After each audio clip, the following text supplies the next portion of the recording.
Meron tayong bisita, version 4. Ayan. Isang Legend Pampanga Gents member. So, magre-replace kami ng sprocket set. So, ang palatandaan na palitan na yung sprocket, bibigyan ko lang kayo ng idea. Kapag kainila nyo to, ayan yung play nya. Oh.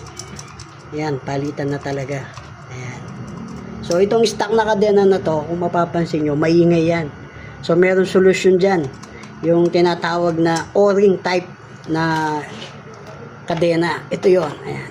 O-ring type. So, hindi yan masyadong maingay. Ayan. So, yung combination niya is 14 yung sa harap and then 44 sa likod. Ayan. So, kung gusto nyo mag-avail na to, PM nyo lang si Teba Moto. Ayan. So, sa mga ayaw ng maingay ang kadena, ito. Subok na subok. O-ring type na chain. 428. Ayan. 1444 set. Ayan. Ang version 4. So, yung version 4 natin, ang butas niya is 6.